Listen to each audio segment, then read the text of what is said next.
Embarque, o podcast de todos os destinos. Prepare o passaporte e escolha o seu próximo destino de viagem. Para ouvir quinzenalmente em nitfm.pt. É isso mesmo, o podcast de todos os destinos. Bem-vindo ao cartão de embarque que te vai levar diretamente ao berço da civilização mais antiga do mundo. O Iraque, a antiga Mesopotâmia, reserva surpresas fascinantes para quem o visita. Ora, Mesopotâmia significa terra entre dois rios e falamos, claro está, do Tigre e do Eufrates, um território carregado de história e de sonhos para o futuro. É isso que nos conta o Ahmed Modaffar. Ele é de Najaf, a terceira cidade mais sagrada do islamismo xiita, e vai contar-nos que o lugar que mais gosta de visitar no Iraque é, na verdade, um mosteiro. Em Portugal encontramos alguém que também se rendeu à hospitalidade iraquiana, como eu. Apresenta-se como um indivíduo normalíssimo, que gosta de desvendar mistérios, estudou Geografia na faculdade, passou pela aviação civil e hoje assume-se como um aventureiro que anda pelo mundo e conta histórias. Connosco no cartão de embarque, o Gustavo Gonçalves.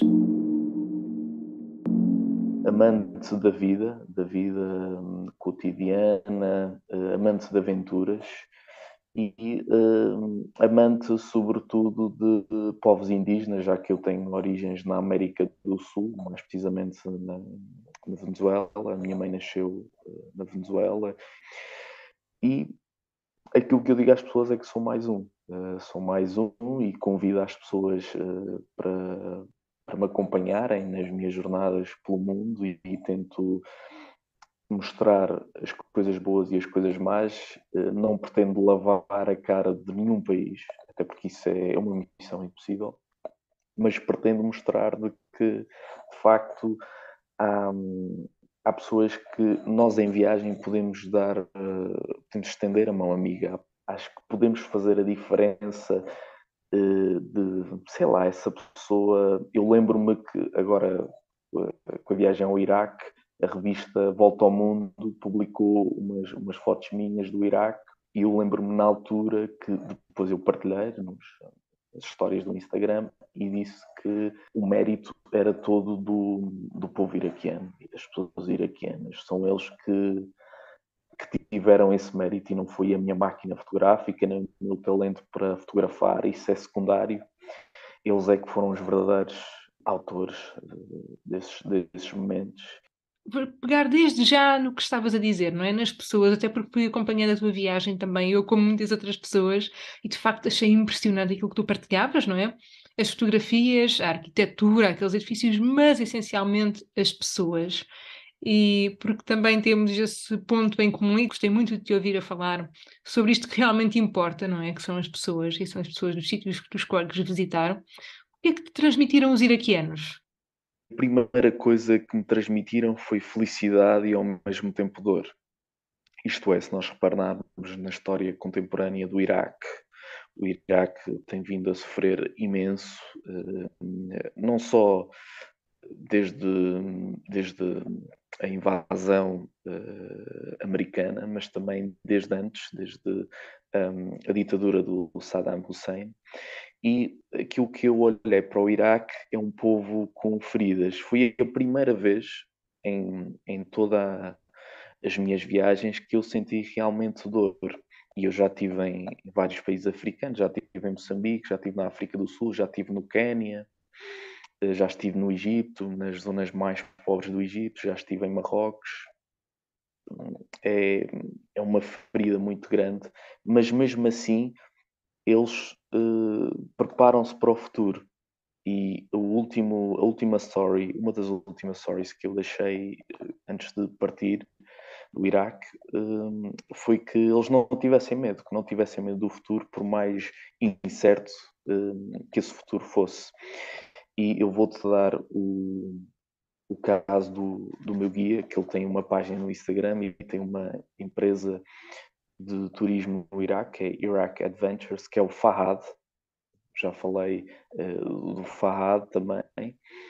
E o Fahad é um miúdo que tem 23, 24 anos e apesar de todos os problemas que ele tinha e de todos os obstáculos que ele tinha para se formar como médico dentista, o Fahad falava sempre tentava sempre mostrar o lado bom do Iraque. Ou seja, que é um dos berços das grandes civilizações que nós tivemos no nosso planeta, que foi o Império da Babilónia. Também o Iraque foi onde nasceu a agricultura que hoje em dia conhecemos, entre o rio Tigres e o Eufrates. Portanto, ali, quem olhar para as notícias e olhar para o Iraque como uma nação falida, como um Estado falido, desconhece completamente a história e não é por estar aqui a defender o Iraque, não, mas eles de facto têm uma história muito, muito interessante, têm muito, muito para oferecer.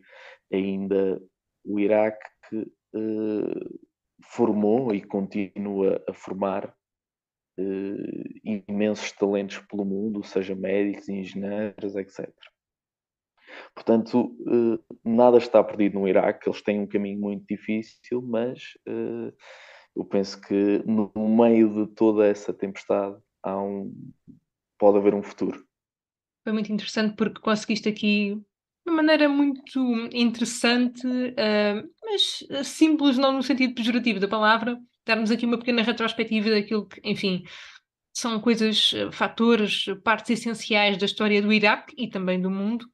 E tu já nos tinhas dito que gostas precisamente tens este gosto em visitar países, enfim, fora da rota, não é?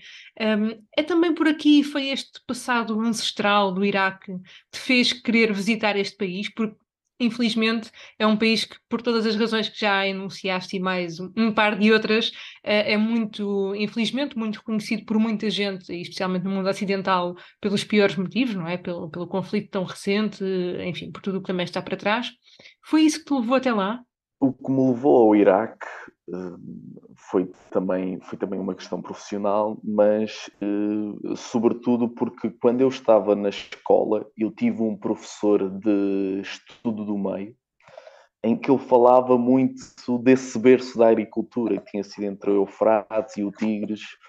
Era o professor Vitorino, natural da Guarda, e desde sempre que eu sou do tipo de pessoa que eu não sou dizer que não. Eu percebo que as pessoas às vezes digam, pá, estás a ser um bocado irresponsável, mas eu tenho um objetivo que é visitar todos os países do mundo. Não vai ser fácil porque o tempo não se compra, o tempo vai passando por nós sem nós nos apercebermos e é o grande desafio. O grande desafio da vida é esse, é o tempo. E uma das razões, entre outras, pelo gosto que eu sempre tive pelo Iraque, foi também pela história contemporânea, mas também pelo professor Vitorino, que desde muito miúdos nos contava essas histórias do berço da agricultura. Acho delicioso e acho que às vezes lá está, pode parecer pequenos pormenores da nossa história, não é? E do nosso percurso de vida que nos marcam e que nos vão acompanhando em um certo momento nos fazem tomar decisões como estas, não é? E partir para novas experiências tão enriquecedoras como acredito que tenha sido a tua viagem ao Iraque. Se calhar a maioria dos nossos ouvintes, não é? De quem nos está a acompanhar, não há de ter ido ao Iraque. Como é que tu descreves o país? Já sabemos das pessoas, já sabemos um pouco da sua história. A nível de, enfim, de viajante, de paisagens, de locais a visitar, o que é que tu nos tens para contar? É um país desafiante, não é para qualquer viajante, atenção. Se formos com uma mentalidade de que é viajar numa Milão, num Paris ou numa Berlim, as coisas podem correr muito mal. E o choque cultural é enorme. Faz-me lembrar aquele autor americano, tem aquela obra, O Choque das Civilizações, do Samuel Huntington, de 1993. Ele já faleceu. E fez-me lembrar muito a obra do Samuel Huntington, O Choque das Civilizações. Eu, pela primeira vez, senti o choque das civilizações a 100%. Primeiro, pela questão do Estado de Direito, e não é um país fácil de viajar, até porque há uma certa desconfiança por parte das autoridades, embora as autoridades iraquianas foram sempre muito, muito educadas comigo. E outra questão muito importante, que é que nós vemos a grandeza de Portugal, é o estádio olímpico, um dos estádios olímpicos de Bagdá, foi desenhado por um arquiteto português, Francisco Keil do Amaral, e os portugueses chegaram a ter um estabelecimento durante a sua navegação até a Índia e chegaram a ter um settlement, um estabelecimento em Bassorá, que é a cidade portuária do Iraque. Não diria há uma forte presença portuguesa, porque a forte presença foi a britânica, já que eles foram colónia britânica, mas há uma forte relação com Portugal, seja até porque os iraquianos são doidos pelo futebol. Eu senti muito, muito respeitado no Iraque. Acho que são pessoas que, sobretudo, não guardam qualquer rancor. Até porque Portugal participou na operação liderada pelos Estados Unidos para, de alguma maneira, retirar pela força o Saddam Hussein. E o Portugal chegou a enviar um destacamento da GNR e do Exército para o Iraque. E é inequívoco que se tu perguntares a um iraquiano o que é que eles conhecem da Europa, eles vão-te falar muito, muito de Portugal mesmo. Eu fiquei incrédulo porque conheci um iraquiano que eu não sou grande fã de futebol, mas ele conhecia, por exemplo, o Gil Vicente, a equipa Gil Vicente. Bastante curioso. Isto para dizer que os iraquianos são pessoas muito cultas, têm uma educação ali no Médio Oriente acima da média, porque de facto nota-se pelo mesmo discurso, pelas coisas que... Inclusive cheguei a conhecer um iraquiano, e não foi em Bagdá, foi em Najaf, que é perto de Karbala, que é uma cidade, Najaf é uma cidade bastante religiosa, é um centro dos xiitas, tanto que recebe, o Najaf tem um pequeno aeroporto e a maioria dos voos que chegam a esse pequeno aeroporto são do Irão, ou seja, eles vêm fazer culto religioso ali em Najaf. E estou em Najaf a beber um batido de fruta, a fruta iraquiana também é muito boa, e o vendedor começa-me a falar do Camões e da Amália Rodrigues. É incrível, incrível. Eles são pessoas muito, muito... Quem tu menos pensares, um vendedor ambulante que merece todo o respeito, consegue ter uma conversa muito, muito interessante contigo. Olha, e entre os sítios, eu vi fotos absolutamente fascinantes. Quais é que foram os locais que tu mais gostaste de visitar? O que é que mais te marcou? Um dos lugares mais marcantes para mim foi o Palácio do Saddam Hussein, em Al-Ila, com vista para toda a Babilónia. A própria Babilónia surpreendeu-me bastante. Bagdá também, o monumento dos mártires, das guerras que o Iraque travou com o Irão, principalmente.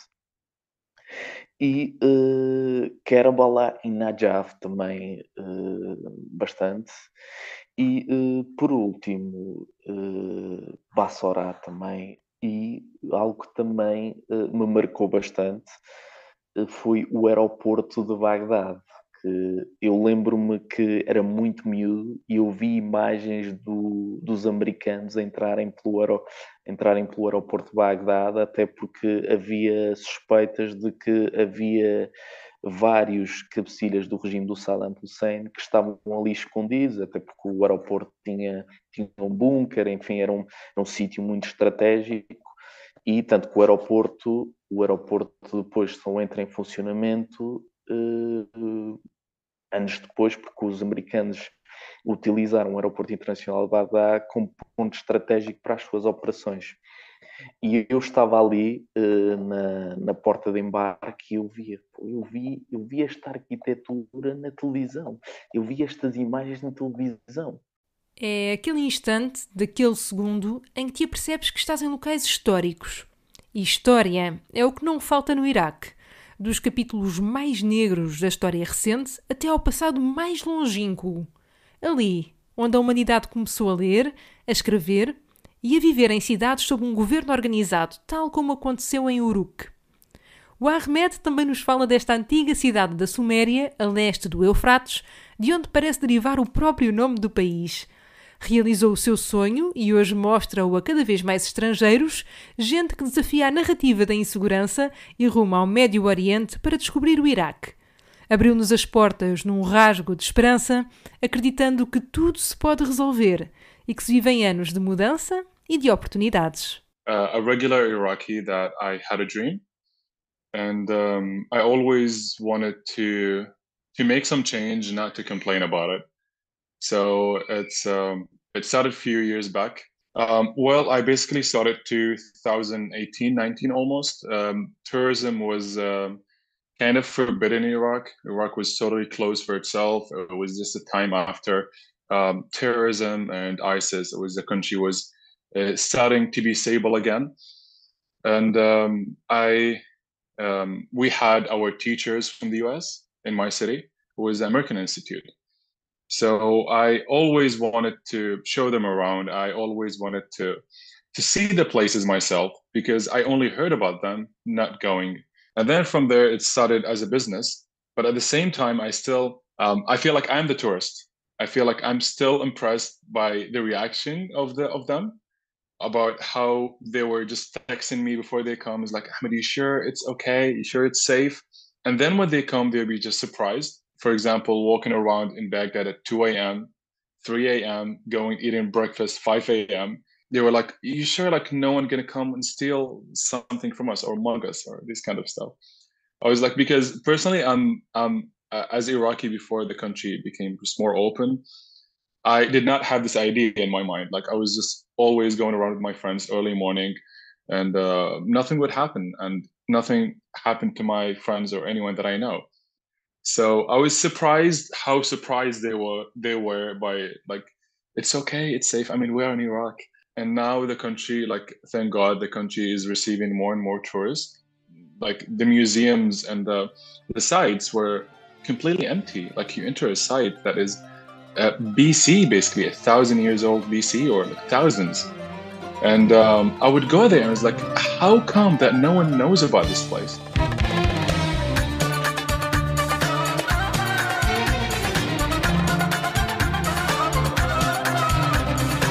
Such as Uruk, it's the birth of civilization.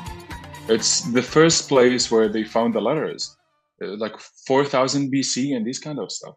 Now I'm going again, month after month, going to the same place and seeing more and more people, and just feel satisfied that it was the first time I went there.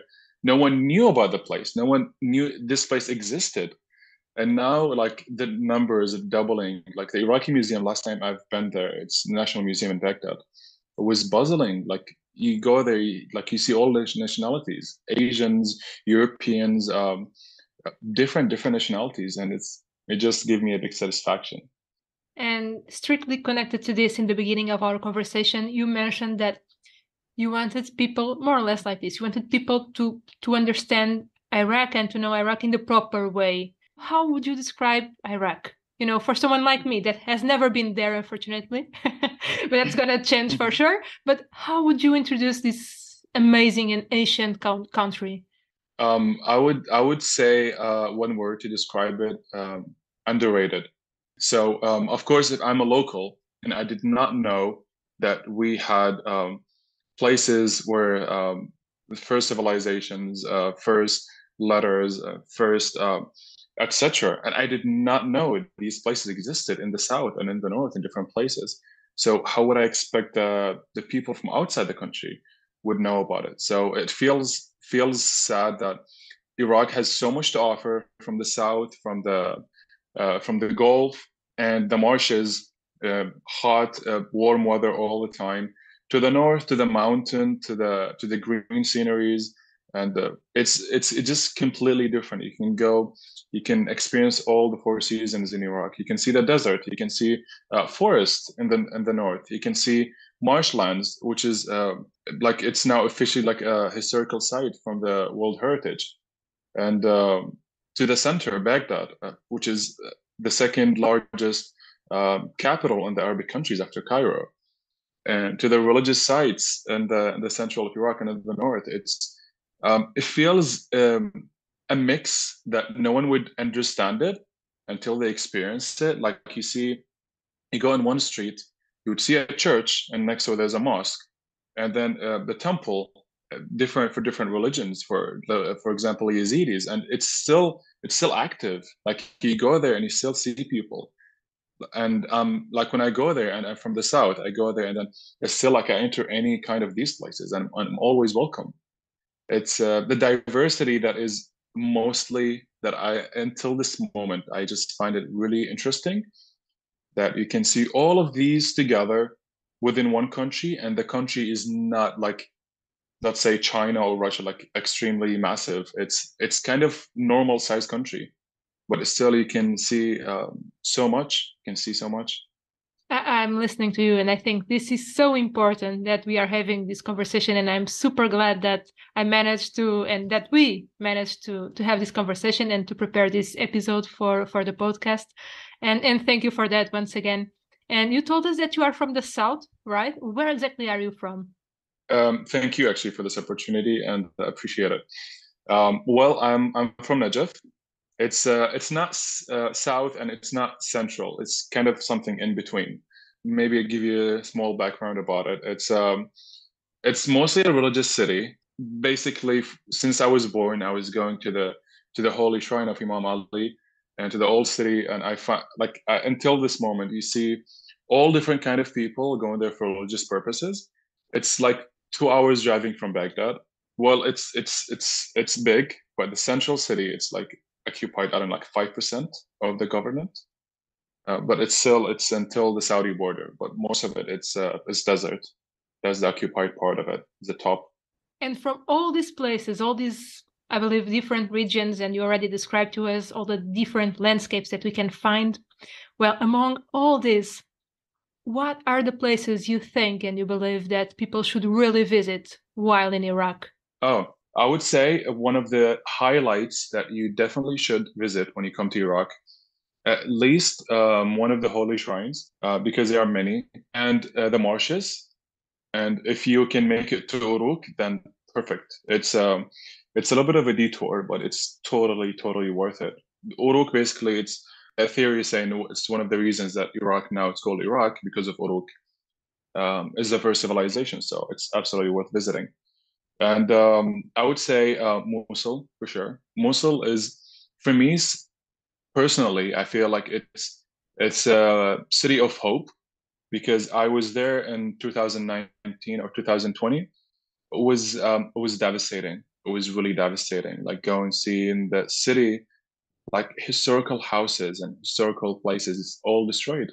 But thankfully, I went there again a year after that, and then now I'm going regularly. And every time I go, I see different thing that has been rebuilt by the UNESCO, by NGOs, by the Iraqi government, by European Union. So you go there all the time, and you see like the city is thriving, and it's like nothing happened, and it's like gives a goosebumps that everything can be fixed. Mosul, by the way, it's my favorite city. Like I just go there, I enjoy myself.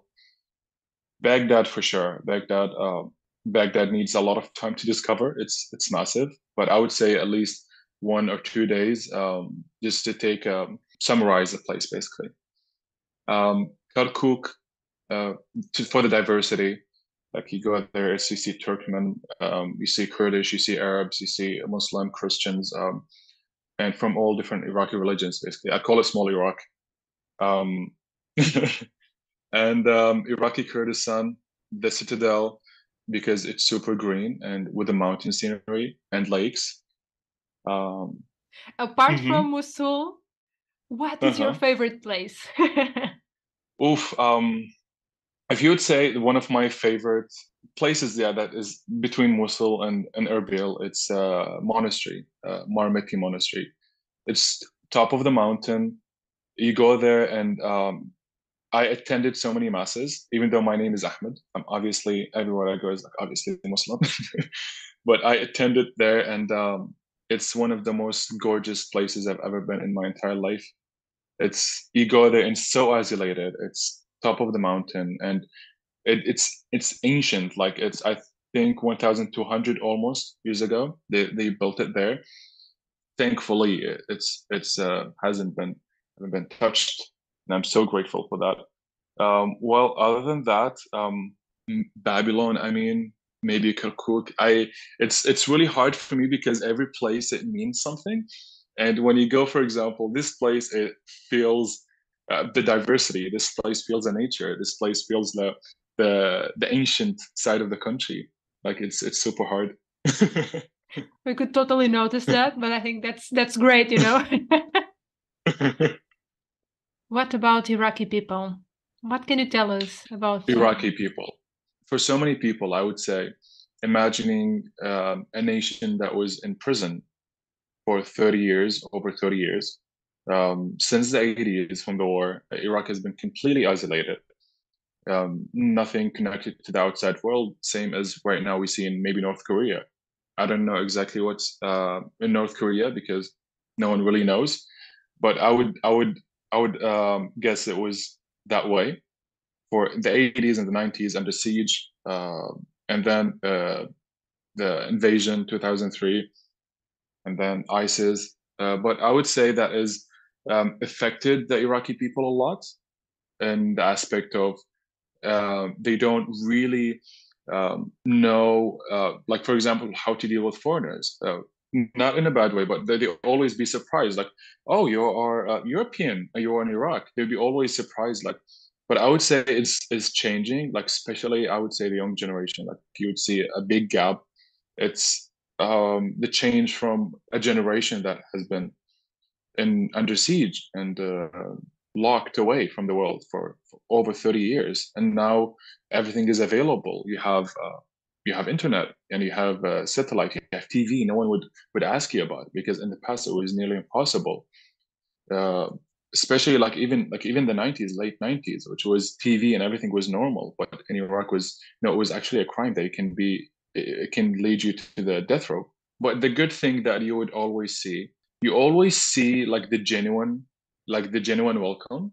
Yeah, I would say like it's a lifetime experience, especially now because the country is changing so fast. I would say these years it's like the time to come, because I'm sure if you would come, inshallah, in 5 years, in 4 years, would come back, and you'd feel the difference, and that is, I think, will be something good to have, something good to experience. Uma experiência inigualável num país que se reconstrói como nunca.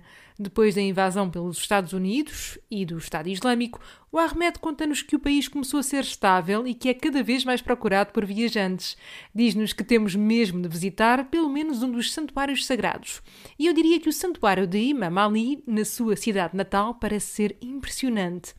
E o que dizer dos Pântanos do Sul, considerados um dos maiores ecossistemas de áreas úmidas do oeste da Eurásia? A lista também conta com Bagdad, Kirkuk, Mossul, que para o Ahmed é a cidade da esperança, e o Kurdistão iraquiano. Mas a verdade é que o seu local favorito é o mosteiro de Mor Matay, ou a de São Mateus, um mosteiro completamente isolado no topo da montanha e um dos locais mais belos que já visitou.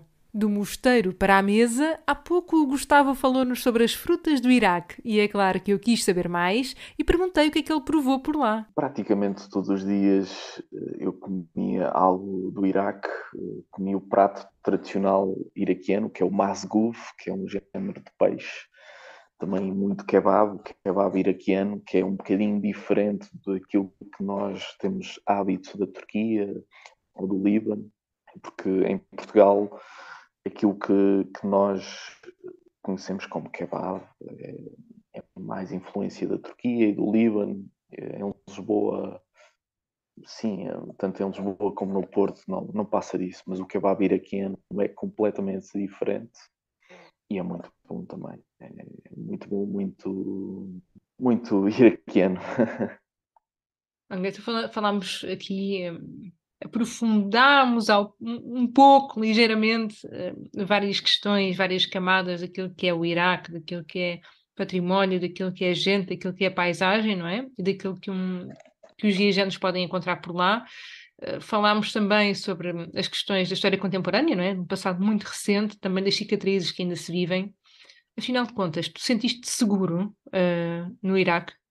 É uma pergunta interessante e inteligente, lá está, mas eu devo responder que sim.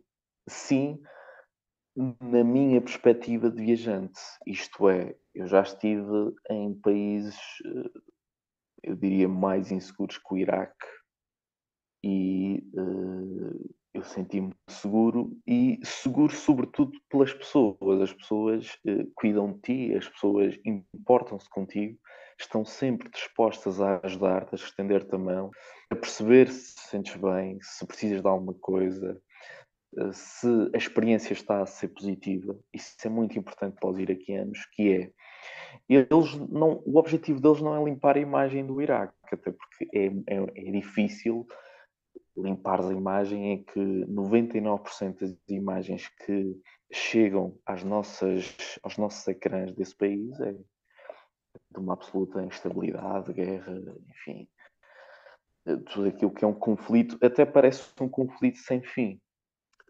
mas não é isso.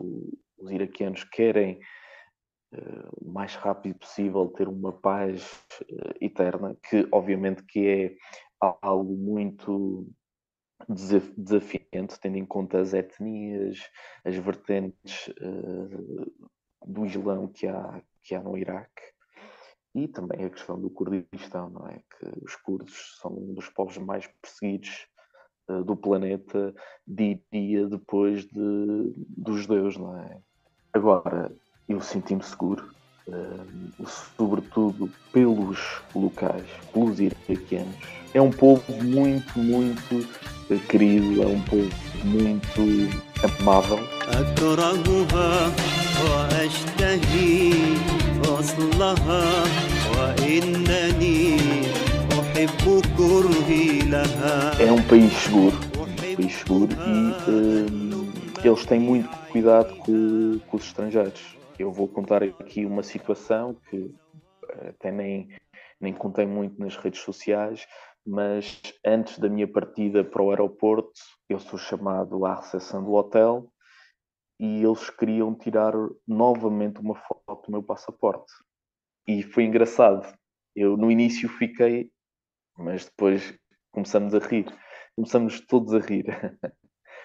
E era porque estava lá o equivalente aos serviços secretos do Iraque. E foi engraçado porque ele diz-me, ele não me sabia explicar, o recepcionista, porque o seu inglês era assim, é um inglês muito mínimo, e ele também não tinha assim grandes obrigações de desenvolver o seu inglês, até porque a maioria dos hóspedes no hotel eram iraquianos, que vinham do norte, do sul, etc. Porque o Bagdá está praticamente no meio do país. E a história é interessante porquê? Porque faltava umas 3 horas para nós irmos para o aeroporto e ele diz, I need to take a picture of your passport. E eu disse, não, mas eu já desde o início. E ele, no, it's because the secret police of Iraq. Eu, secret police? Yes, CIA. Da Iraqi CIA. E eu, a CIA iraquiana e tal. E depois rimos todos e foi engraçado. Mas atenção que esta situação, depois eu conversei mais sobre isso com vários iraquianos, e esta situação não é porque eu fosse suspeita de alguma coisa. É mesmo porque eles tinham de ter a segurança de que eu chegava bem ao aeroporto e que eu iria chegar intacto a Portugal. Ou seja, eles tiveram esse cuidado. Eles tiveram o cuidado de alguma maneira, olhar por mim e ter a certeza de que, olha, esta pessoa visitou o nosso país, nós agora vamos fazer de tudo para que ele chegue intacto a Portugal. E esse gesto, no início, eu achei muito, muito suspeito, mas depois percebi-me que era uma nova política por parte das entidades iraquianas de também incentivarem o turismo, porque o Iraque é um país que tem muita coisa para visitar, mesmo a nível arqueológico, muita, muita, muita coisa. Olhámos aqui para esta recente viagem ao Iraque, sobre as suas mais diversas camadas. Assim, em jeito de balanço daquilo que aqui falámos, o que é que trouxeste do Iraque? O que é que o Iraque te deu? Essa pergunta é uma pergunta que primeiro toca-me no coração. Porquê? Porque vai ao encontro daquilo que eu senti nos dias seguintes que eu regressei do Iraque. Nos dias seguintes que eu regressei do Iraque, eu via-me a chorar, sozinho, mas não era pela má experiência ou porque alguém me fez mal, não, era pelo facto de estarem ali sonhos perdidos. O Iraque é um país em que 70, 80% da juventude neste momento vê os seus sonhos perdidos. E eu, do Iraque, deu-me esse feeling. Há muitos países que me têm dado esse feeling, que nós somos uns sortudos. Nós aqui na Europa somos uns sortudos. Temos água quente, temos comida, temos teto, temos segurança. Não dormimos com o medo de que se calhar amanhã uma bomba pode rebentar no nosso teto, ou enfim, um míssil cair na nossa rua. E o Iraque deu-me isso, deu-me a gratidão da vida. Todas as viagens me dão isso. Eu sempre estou grato pelas oportunidades que a vida me tem dado, com a idade que eu tenho. Já ter visitado 52 países não é para todos. Se calhar não ambiciono, sei lá, há pessoas que ambicionam grandes carros, mansões, casas, uma conta bancária recheada, mas eu não. Eu contento-me com o sorriso das pessoas, com o abraço, com a mão, os olhares. E acho que sim, eu do Iraque eu trago esperança e alguma mágoa, porque não podemos estar aqui a esconder os sentimentos. Alguma mágoa de muitos sonhos estarem ali perdidos e ficarem soterrados no presente.